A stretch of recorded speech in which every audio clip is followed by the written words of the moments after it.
বাসর রাতে স্বামী বলল, আমার ডিভোর্স চাই। কিন্তু স্ত্রী যা করল তাতে মানবতা কেঁদে উঠল এবং ভাবতে বাধ্য করল। এটি কেবল একটি গল্প নয়, বরং আজকের সমাজের তিক্ত সত্য এবং আমাদের সবার জন্য একটি আয়নাও। বন্ধুরা, রাত 10টা বেজে গিয়েছিল। শহরের কোলাহল এখন ধীরে ধীরে থেমে গিয়েছিল। বাইরে গলি দিয়ে কখনো কোনো গাড়ি যাওয়ার শব্দ আসলে ঘরের নিস্তব্ধতা আরও গভীর মনে হতে থাকত। পুরো বাড়িতে শুনশান নীরবতা ছিল। শুধু সেই সাজানো ঘরে ফুলের সুগন্ধ ছড়িয়েছিল, যেন প্রতিটি পাপড়ি নিজের রং আর গন্ধ দিয়ে এই রাতের সাক্ষী দিচ্ছিল। ঘরের দেয়ালে মোমবাতির হালকা আলো নাচছিল। কখনো কোনো ফুলের ওপর থেমে যেত, কখনো পর্দার কোণে সিমটে যেত। বিছানায় গোলাপের পাপড়ি ছড়ানো ছিল। সব দিকে সাজসজ্জা ছিল। কিন্তু সেই সাজসজ্জার মাঝে আরুষির মন এক অজানা অস্থিরতায় ভরেছিল। সে নিজের কোলে রাখা হাতগুলোর দিকে তাকাল, যাতে লাগানো মেহেদি এখন পুরোপুরি গাঢ় হয়ে গিয়েছিল। বলে, মেহেদির রং যত গাঢ় হয়, স্বামীর ভালোবাসা ততটাই খাঁটি হয়। কিন্তু আরুষির মনে সেই রঙের গভীরতার চেয়ে বেশি প্রশ্নের ঝড় উঠছিল। সত্যি কি ভালোবাসা এমনই হয়? এই রাত কি ততটাই সুন্দর হবে যতটা সে ছোটবেলা থেকে স্বপ্নে দেখেছিল? ঘরের দেয়াল ঘড়ির টিকটিক শব্দ তার হৃৎস্পন্দনের সাথে মিলে অদ্ভুত এক সঙ্গীত তৈরি করছিল। সে প্রতিটি ছোট শব্দে চমকে উঠছিল, আর তার নজর সাথে সাথে দরজার দিকে চলে যাচ্ছিল। কখন আসবেন তিনি? তার ঠোঁটে হালকা হাসি ছিল, কিন্তু মনে এক না বলা ভয়ও ছিল। তার জীবনের সবচেয়ে বড় মোড় আজ ছিল বাসর রাত। সে আয়নায় নিজেকে দেখতে থাকত। লাল শাড়িতে সাজানো, কপালে সিঁদুর, গলায় মঙ্গলসূত্র, হাতে চুড়ি, যা হালকা আলোয় চকচক করছিল। সে নিজেকে সামলাতে পারছিল না। ভয়, উৎসাহ, আশা সব মিলে এক অজানা অনুভূতি তৈরি করছিল। তখনই হঠাৎ দরজা খুলে গেল। বাতাসের এক ঝাপকা ভেতরে এলো, আর পর্দা হালকা হালকা উড়তে লাগল। বিভান ঘরে প্রবেশ করল। কালো স্যুটে সাজানো, চুলে হালকা আর্দ্রতা, চেহারা ক্লান্ত, কিন্তু চোখে কিছু অদ্ভুত স্থিরতা ছিল, যেন কোনো বোঝা, কোনো অসম্পূর্ণ কথা। আরুষির হৃৎস্পন্দন এক মুহূর্তের জন্য থেমে গেল। সে লজ্জা পেয়ে মাথা নিচু করে নিল। তারপর ধীরে ধীরে বলল, এত দেরি করলেন আপনি? তার কণ্ঠে ভালোবাসাও ছিল, আর এক হালকা অভিযোগও ছিল। কিন্তু বিভান শুধু হালকা হাসি দিল, যা বেশিক্ষণ টিকল না। সে ধীরে ধীরে বিছানার কাছে রাখা চেয়ারে বসে পড়ল। ঘরে কিছুক্ষণের জন্য শুধু নিস্তব্ধতা ছিল। আরুষির কানে নিজেরই হৃৎস্পন্দনের শব্দ বাজছিল। সে আস্তে করে বলল, ক্লান্ত হয়ে গেছেন তাই না? বিভান তার দিকে তাকাল। চোখে এমন কিছু ছিল যা শব্দে বলা কঠিন ছিল। তারপর সে নজর নিচু করে নিল এবং খুব শান্ত স্বরে বলল, আরুষি, আমাকে তোমার সাথে একটা জরুরি কথা বলতে হবে। আরুষি হেসে বলল, জি বলুন। তার চেহারায় মাসুমিয়াত ছিল, চোখে আশার আলো, যেন সে শুনতে চায় যে বিভান তার জন্য কিছু ভালো বলতে চলেছে। হয়তো ভালোবাসার কোনো ইজহার বা কোনো সুন্দর প্রতিশ্রুতি। কিন্তু পরের মুহূর্তেই বিভান দীর্ঘশ্বাস নিল, এবং যে শব্দ তার মুখ থেকে বেরোল তা সেই ঘরের সমস্ত আলো নিভিয়ে দিল। আমার ডিভোর্স চাই। কিছু সেকেন্ডের জন্য সময় যেন থেমে গেল। আরুষির মনে হল সে কিছু ভুল শুনেছে। তার হাত থেকে ওড়না পিছলে গেল। মোমবাতির শিখা নড়তে লাগল, যেন বাতাসও চমকে গেল। কি কি বললেন আপনি?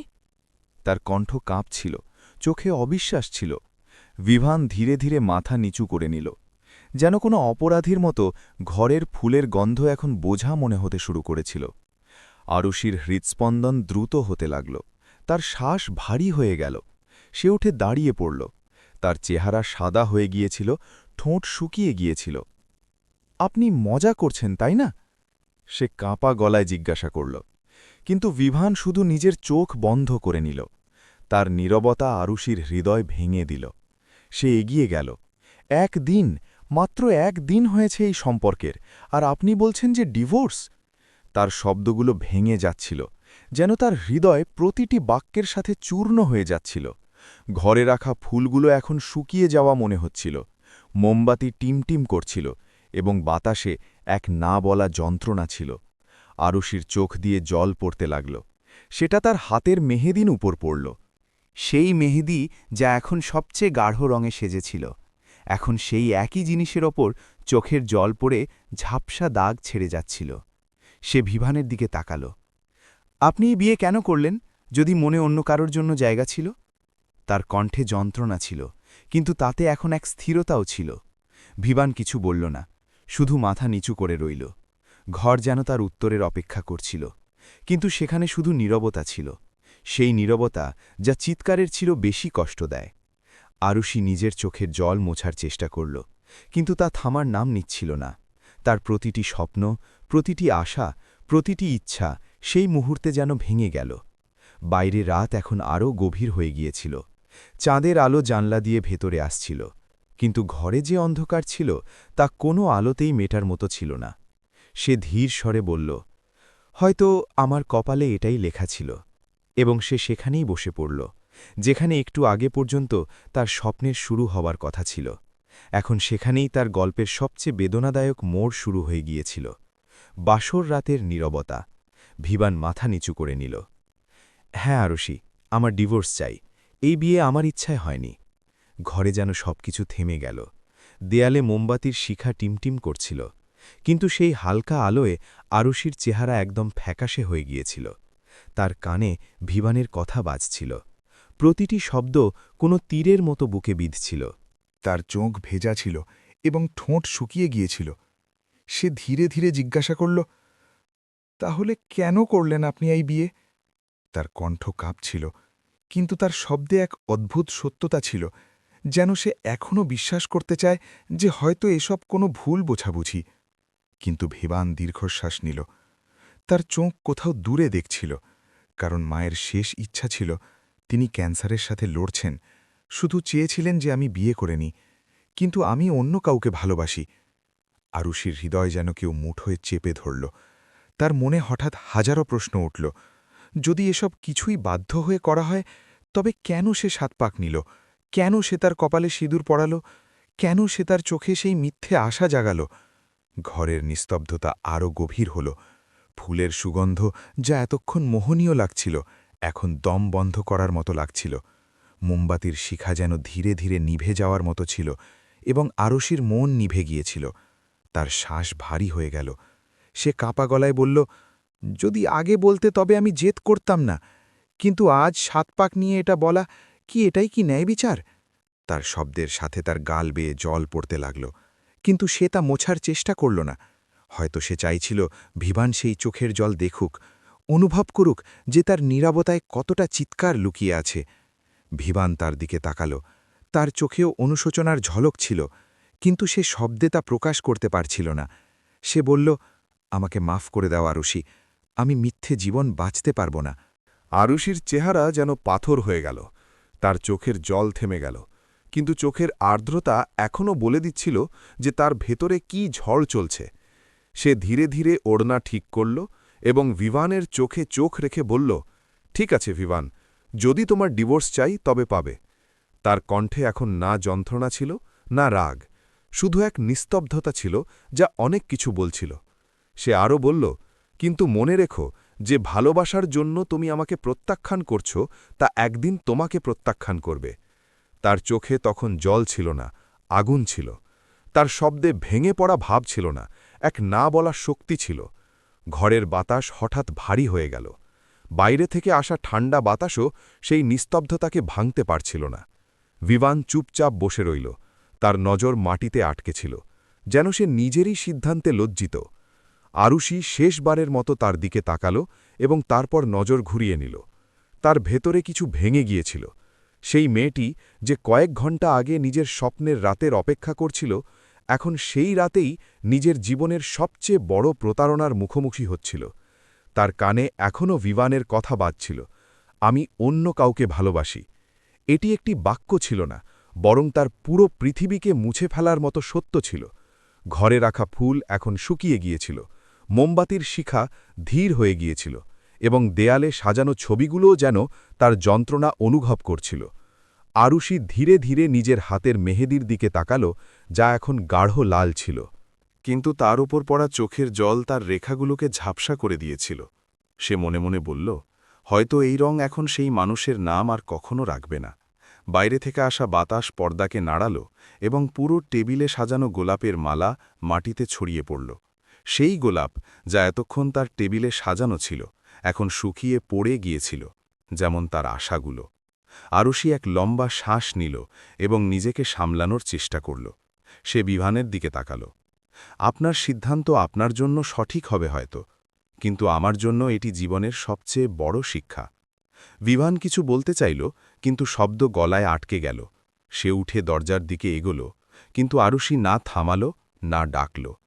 দরজা ধীরে ধীরে বন্ধ হল এবং ঘরে শুধু তার কান্নার শব্দ রয়ে গেল। সেই রাতে ফুলের সুগন্ধ তার যন্ত্রণার কাছে হেরে গিয়েছিল। সে সেখানেই বসে রইল, চোখে জল, হৃদয়ে ভাঙন এবং চেহারায় এক মৌনতা যা সব কিছু বলে দিল।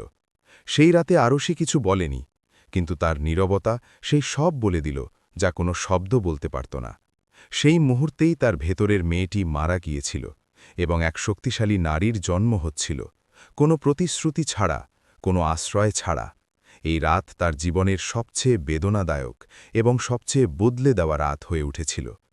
দিন কেটে গেল, ঋতু বদলাল, সময় বদলাল, কিন্তু আরুষির জীবন যেন একই জায়গায় থেমে গিয়েছিল। সে ডিভোর্সের কাগজে সই করে দিল, একটি শব্দও না বলে, কোনো প্রশ্ন ছাড়া, কোনো তর্ক ছাড়া। সেদিন তার চোখে জল ছিল না, শুধু এক স্থিরতা ছিল, যেন সে তার সমস্ত যন্ত্রণাকে ভেতরে কোথাও বন্দী করে দিয়েছিল। কাল পর্যন্ত যে নারী কারুর স্ত্রী ছিল, আজ সেই নারী নিজের পরিচয় নিজে গড়ার প্রতিজ্ঞা করে ফেলেছিল। এখন সে আর সেই আরুষি রইল না যে কারুর কারণে ভেঙে পড়ে। এখন সে নিজেই নিজের কারণ হতে শিখে গিয়েছিল। প্রতি সকালে সে সূর্যের সাথে উঠত, জানালা দিয়ে আসা হালকা আলো তার মুখে পড়ত, এবং সে নিজেকে বলত, এখন আমাকে কারুর অপেক্ষা করতে হবে না। সে পড়াশোনায় ডুবে যেত, বইয়ের পাতায় সে শান্তি পেত, এবং প্রতিটি শব্দে এক নতুন দিক নির্দেশনা। সেই বইগুলো এখন শুধু আইন ছিল না, সেগুলো তার জন্যে জীবনের শিক্ষা হয়ে উঠেছিল। ধীরে ধীরে সে তার পড়াশোনা শেষ করল। সে দিনরাত পরিশ্রম করত এবং প্রতিটি কঠিন পরিস্থিতি হাসি মুখে পার করত। কখনো কখনো যখন গভীর রাতে ক্লান্তিতে চোখ বন্ধ হয়ে যেত, তখন অতীতের ছায়া সামনে আসত। কিন্তু এখন সে সেগুলোকে ভয় নিয়ে দেখত না, বরং দৃঢ়তার সাথে হেসে বলত, তুমি আমাকে ভাঙনি, গড়েছ। আরুষি ধীরে ধীরে নিজেকে সামলাল, এবং তারপর সে সেই পথ বেছে নিল যাতে অন্যদের জন্য ন্যায় বিচার ছিল। সে প্রতিটি কেসে এমন নারীদের জন্য লড়তে লাগল যাদের সমাজ দুর্বল মনে করত, যাদের আওয়াজ কেউ শুনত না, তাদের জন্য সে চিৎকার হয়ে উঠল। তার কথায় এখন শুধু যন্ত্রণা ছিল না, তাতে সত্যের শক্তি ছিল। লোকে তাকে এখন চিনতে শুরু করল, advocate Arushi Mehra, honour case specialist. তার অফিসের দেয়ালে সার্টিফিকেট নয়, গল্প টাঙানো ছিল। প্রতিটি গল্প আরও এক নারীর যে কষ্ট সহ্য করেছে এবং তারপর নিজেকে খুঁজে পেয়েছে। যখন সে আদালতে দাঁড়াত, তখন তার শব্দে এমন গুঞ্জ বা প্রতিধ্বনি থাকত যে বিচারকও এক মুহূর্তের জন্য ভাবনায় পড়ে যেতেন। প্রতিটি জয় তার জন্য শুধু একটি কেসের জয় ছিল না, তা তার নিজের অতীতের ওপর বিজয় ছিল। শহরের খবরের কাগজগুলোতে তার নাম আসতে লাগল, কিন্তু সে নামে নয়, তার কর্মে পরিচিতি পেল। সে এখন কারোর ছায়া ছিল না, সে নিজে এক আলো হয়ে উঠেছিল। অন্যদিকে ভিভানের জীবন এখন সমস্যার জাল হয়ে উঠেছিল। যে মেয়েটির জন্য সে সব ছেড়েছিল, সে অন্য কারোর সাথে চলে গেল। তার স্বপ্নের পৃথিবী ভেঙে গিয়েছিল। যে ভালোবাসার জন্য সে নিজের বিয়ে ভেঙেছিল, সেই ভালোবাসা এখন তার কাছে ছিল না। তার বাড়ির দেয়ালগুলো এখনও চকচকে ছিল, কিন্তু তাতে কোনো হাসি বাজত না। প্রতি সন্ধ্যায় সে জানালা দিয়ে বাইরে তাকাত, হয়তো নিজের সিদ্ধান্তকে বোঝার চেষ্টা করত, কিন্তু এখন অনেক দেরি হয়ে গিয়েছিল। তার বাড়ি এখন শুধু একটি ইমারত হয়ে রয়ে গিয়েছিল, ইঁট আর পাথরের কাঠামো, যাতে না উষ্ণতা ছিল না আপনজন। দেয়ালে নিস্তব্ধতা ছিল, এবং সেই নিস্তব্ধতায় তার নিজের শ্বাসের শব্দ পর্যন্ত হারিয়ে যেত। কখনো কখনো সে তার ঘরের আলমারি খুলত এবং সেখানে রাখা বিয়ের একটি পুরনো ছবি দেখত, যাতে সে এবং আরুষি হাসছিল। সেই ছবি এখন ধুলো ঢাকা ছিল, কিন্তু তাতে এখনও সেই হাসি ছিল যা কখনো সত্যি ছিল।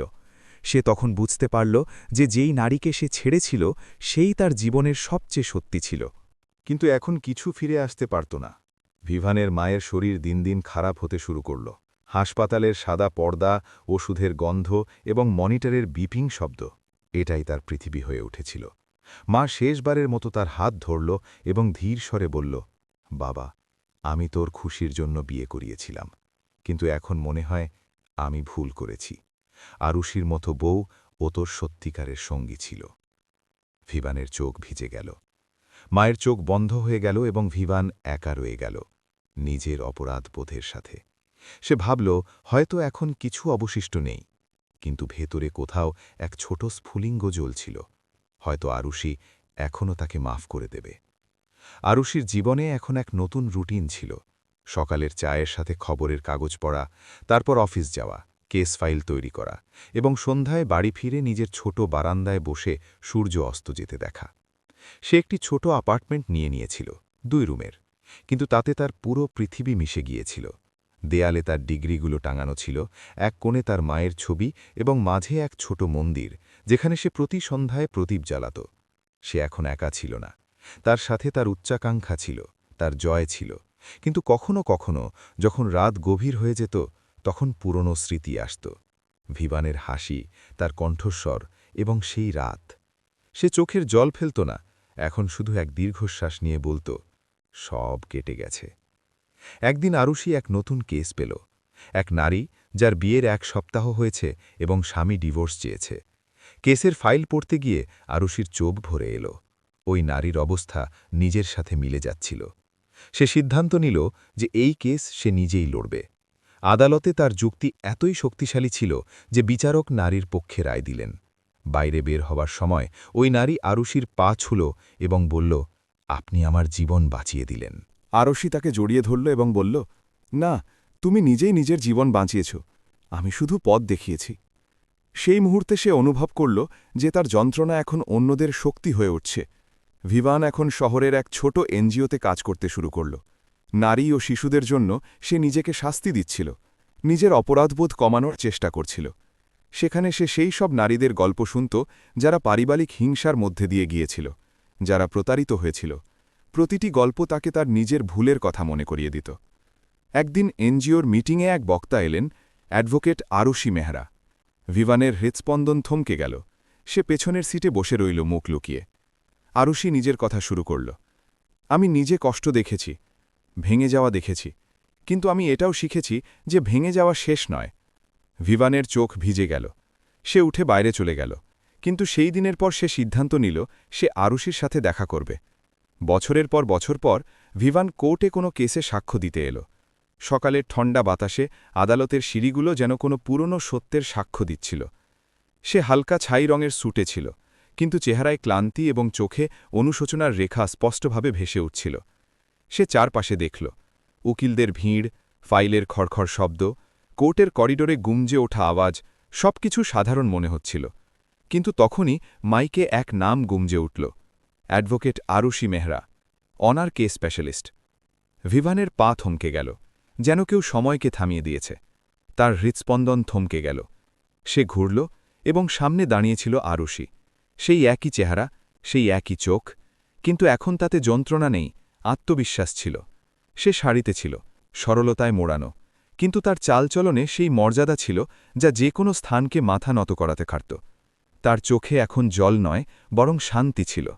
চেহারায় এক প্রশান্তি ছিল যা বলে দিচ্ছিল যে সে শুধু জীবনকে বোঝেনি, বরং তা জয়ও করেছে। ভিভানের শ্বাস যেন থেমে গেল। সে সেখানেই দাঁড়িয়ে রইল, যেন তার পায়ে শিকড় গজিয়ে গেছে। আরুষির হাতে ফাইল ছিল এবং তার সাথে কিছু জুনিয়র উকিল চলছিল যারা তাকে সম্মান দিয়ে ম্যাম বলে সম্বোধন করছিল। ভিভানের মনে পড়ল এক সময় এই সেই নারী ছিল যে তার এক শব্দে ভেঙে পড়েছিল, আর আজ সেই একই নারী নিজের আত্মবিশ্বাস দিয়ে পৃথিবী বদলে দিচ্ছিল। তার চোখ ভরে এলো, ঠোঁট কাঁপতে লাগল। সে সাহস জোগাল এবং এগিয়ে গিয়ে ধীর স্বরে বলল, আরুষি। আরুষি থামল। সে ধীরে ধীরে তার দিকে তাকাল। সেই দৃষ্টিতে না ঘৃণা ছিল, না ভালোবাসা, শুধু এক অদ্ভুত শান্তি ছিল, যেন কেউ জীবনের সব যন্ত্রণা পার করে ফেলেছে। ভিভানের কণ্ঠ ধরে এলো, আরুষি, আমি ভুল করেছিলাম। তার শব্দ বাতাসে ভেসে গেল। সে আশা করছিল যে হয়তো আরুষি তাকে কিছু বলবে, কিছু শাস্তি দেবে, বা হয়তো রাগে ফেটে পড়বে। কিন্তু আরুষি হাসল, এমন এক হাসি যা ভেতর থেকে এসেছিল, যা শান্তি দিচ্ছিল। সে খুব শান্ত স্বরে বলল, না ভিভান, ওটা ভুল ছিল না, ওটা তোমার নির্বাচন ছিল, এবং আমার জন্য তা আশীর্বাদ হয়ে গেল। যদি তুমি আমাকে না ছাড়তে, তবে আমি নিজেকে চিনতে পারতাম না। ভিভানের চোখ দিয়ে জল গড়িয়ে পড়ল। তার মনে হলো যেন কেউ তার আত্মাকে আয়না দেখিয়ে দিয়েছে। কিন্তু এবার আরুষি এগিয়ে গিয়ে তার হাত ধরল। তার চোখে এখনও সেই পুরনো গভীরতা ছিল, কিন্তু এখন তাতে ক্ষমার চমক ছিল। ভিভান, আমিও অনেক ভেবেছি, তোমার মায়ের ইচ্ছা পূরণ হয়েছে, কিন্তু আমাদের সম্পর্ক এখনও শেষ হয়নি। ওই মেয়েটি চলে গেল এবং তুমি একা হয়ে গেলে। আমি নিজেকে তৈরি করলাম, কিন্তু এখন আমি বুঝি যে সত্যিকারের ভালোবাসা বাধ্যবাধকতায় নয়, বোঝাপড়ায় হয়। চলো বাড়ি যাই। বিভান অবাক হয়ে গেল, কিন্তু তার হৃদয়ে এক নতুন আশা জাগল। সে আরুষির হাত ধরল এবং দুজনে কোর্টের করিডর থেকে বেরিয়ে এলো। তারা এক ছোট ক্যাফেতে বসে ঘণ্টার পর ঘণ্টা কথা বলল। পুরনো স্মৃতি, নতুন শুরু এবং একে অপরের ভুল। আরুষি বলল, আমি তোমাকে ক্ষমা করে দিয়েছি, কারণ ঘৃণা রেখে আমি নিজেকেই দুর্বল করছিলাম। বিভান মাথা নিচু করে বলল, তোমার কারণে আমি আজ এক ভালো মানুষ। সেই সন্ধ্যায় দুজনে এক ছোট মন্দিরে আবার ৭ পাক নিল, এবার কোনো বাধ্যবাধকতা ছাড়াই, শুধু নিজের মনের কথা শুনে। বাড়ি ফিরে তারা নতুন শুরু করল। আরুষি নিজের প্র্যাকটিস চালিয়ে গেল, বিভান নিজের এনজিও। দুজনে একে অপরের স্বপ্নের সঙ্গী হল। সকালের চা এখন একসাথে খাওয়া হতো, বিকেলের বারান্দা এখন দুজনের ছিল। কখনো কখনো তারা পুরনো ছবি দেখত আর হাসত। কত কিছু বদলে গেল, তবুও কিছু বদলাল না। বছরের পর বছর পর তাদের ঘরে এক ছোট বাচ্চার কলকাকলি গুমজে উঠল। আরুষি তাকে কোলে নিয়ে বলত, মা, জীবনে ভেঙে যাওয়াও জরুরি, তবেই তুমি নিজেকে জোড়া লাগাতে শিখবে। বিভান হাসত এবং বলত, আর কখনো কখনো ভেঙে যাওয়াই দুজনকে আবার জুড়ে দেয়। তাদের জীবন এখন খুশিতে ভরে গেল। ঘরে আবার হাসির শব্দ গুমজে উঠতে লাগল।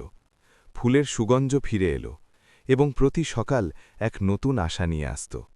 আরুষি নিজের প্র্যাকটিস চালিয়ে যেত, বিভান তার সাথে কাঁধে কাঁধ মিলিয়ে চলত। তারা দুজনে এখন একে অপরের ভরসা ছিল এবং তাদের গল্প প্রমাণ করত যে কখনো কখনো ভেঙে যাওয়াই জোড়া লাগার পথ হয়ে ওঠে। তাদের জীবন খুশিতে শুরু হয়ে গিয়েছিল, এক নতুন বাসর রাতের মতো, যেখানে যন্ত্রণার জায়গায় শুধু ভালোবাসা ছিল। কখনো কখনো সম্পর্ক এজন্যই ভাঙে যাতে আমরা নিজেকে আবার জোড়া লাগাতে পারি এবং তারপর একে অপরকে নতুন রূপে পেতে পারি। আরুষির গল্প এমনই, যেখানে তার ভেঙে যাওয়াই তার শক্তি হয়ে উঠল। যে এক রাতে সব হারিয়ে ফেলেছিল, সে পরের সকালে নিজেকে আবার দাঁড় করাল। সে কারোর থেকে প্রতিশোধ নিল না, শুধু নিজেকে এতটাই মজবুত করে নিল যে জীবনও মাথা নত করল এবং তার বিভান ফিরে এলো। তার নীরবতা তার জয় হল, তার যন্ত্রণা তার পরিচয়। আজ আরুষি সেই প্রতিটি নারীর কণ্ঠস্বর, যে ভেঙে গিয়ে নিজেকে আবার গড়েছে, যে প্রমাণ করেছে যে নারী ভাঙে না, শুধু এক নতুন রূপ নেয় এবং যখন ওঠে তখন ভাগ্য তার সামনে মাথা নত করে দেয়।